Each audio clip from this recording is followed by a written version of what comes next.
Good morning friends. कैसे हो आप लोग? बढ़िया। ठीक है फ्रेंड, आज लेंगे point number 7, depreciable assets. Friends, क्या है डेप्रिसिएबल एसेट? कोई भी फिक्स एसेट टेंजिबल, उनकी जो लिमिटेड लाइफ होती है, वो लिमिटेड लाइफ में जो वैल्यू में रिडक्शन आता है,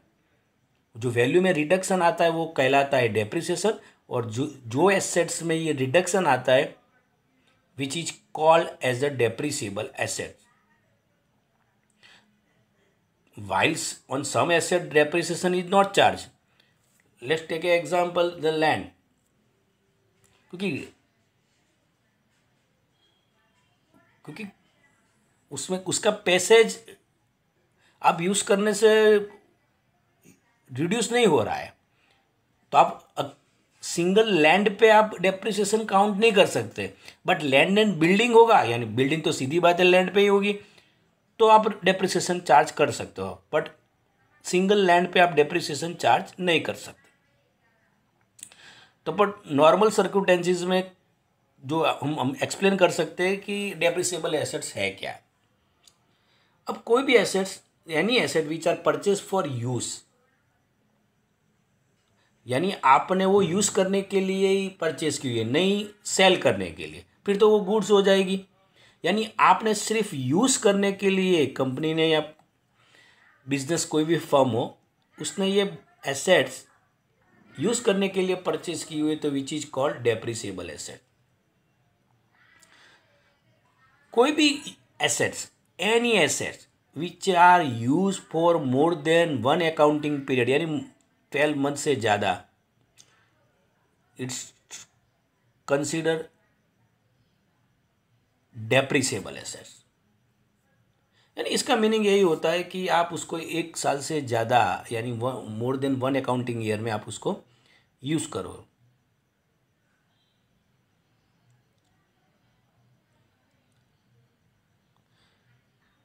फिर आपको उसका डेप्रिसिएशन काउंट करना पड़ेगा और राइट ऑफ भी करना पड़ेगा। एनी एसेट्स जिनकी लाइफ लिमिटेड है, सीधी बात है, all the assets, most of the. अब there are certain asset which has a unlimited life, तो उनका एस्टिमेटेड लाइफ आप एज्यूम नहीं कर सकते, तो आप उनको डेप्रिसिएबल एसेट्स नहीं कह सकते। और उसमें आती है फ्रेंड्स लैंड।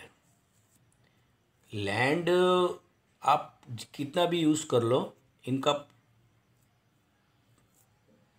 वॉल्यूम रिड्यूस होने वाला नहीं है, क्योंकि आप लैंड को कैसे यूज़ करते जाओगे, पर उसकी जो जितनी होगी उतनी ही रहने वाली है। अब कौन कौन सी हो सकती है फ्रेंड्स डेप्रिसिएबल एसेट्स में? तो building, plant and machinery, furniture, tools, lease hold property, ये सब की सब। पेटेंट, कॉपीराइट, ट्रेडमार्क, यानी ये हो गई हमारी इंटेंजिबल टाइप। और मिनरल, गैस वेल्स, ऑयल्स, वही सब के सब। तो फ्रेंड्स, ये थी इंफॉर्मेशन रिगार्डिंग डेप्रिसिएबल एसेट्स। हम मेथड ऑफ डेप्रिसिएशन, ये पॉइंट नंबर 8 पढ़ेंगे। उसमें हमें ये 2 पढ़नी है, प्रैक्टिकल अप्रोच। ठीक है, यही दोनों पढ़नी है। यानी फर्स्ट वन इज SLM, यानी स्ट्रेट लाइन मेथड, उसको फिक्स इंस्टॉलमेंट भी बोलते हैं, यानी SLM। And second one is RBM, यानी reducing balance method, return down, WDV भी बोलते हैं उसको। ठीक है, रिड्यूसिंग बैलेंस मेथड। अब फ्रेंड यहाँ पे लेते हैं यानी SLM सबसे पहले। तो ये एकदम सिंपल मेथड है फ्रेंड। यानी अंडर दिस मेथड, अब जैसे फर्म ये मेथड यूज़ करेगी, तो annual amount of depreciation remain same, identical, that means remain same, यानी हर साल डेप्रिसिएशन की अमाउंट एक जैसी ही आएगी। यानी ग्राफ जो डेप्रिसिएशन का होता है which is remain in horizontal line. ठीक है, यानी this method known as a fix instalment, otherwise straight line method, SLM, जो मैंने एक्सप्लेन भी किया। कैसे under this method depreciation has to be determined. There is formula D equal to C minus S upon N. D for depreciation, C for cost price, S for scrap value and N for number of year, यानी उसकी जो life होती है estimated, उससे उसको divide किया जाता है.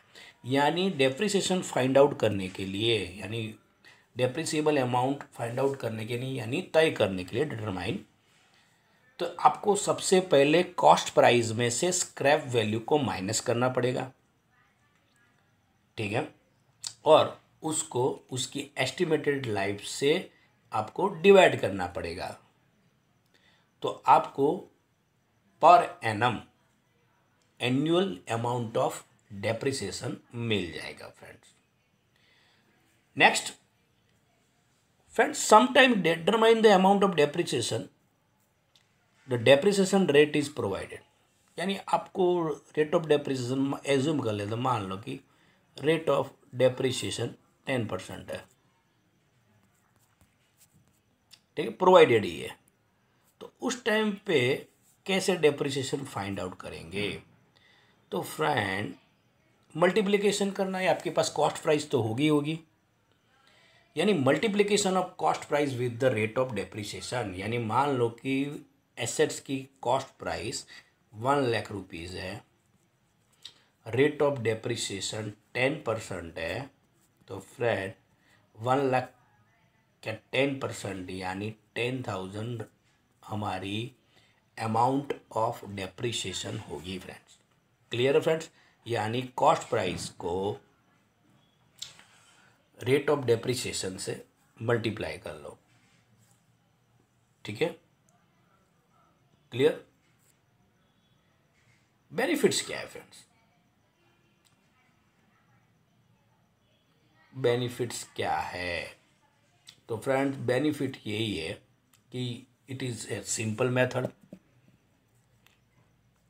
To calculate the depreciation on any fix assets. समझने भी बहुत ही ईजी है. It is very easy to understood.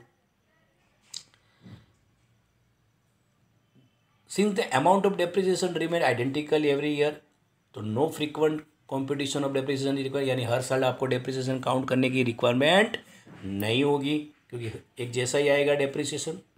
Disadvantages होंगे तो सीधी बात है फ्रेंड, डिसएडवांटेजेस भी होंगे.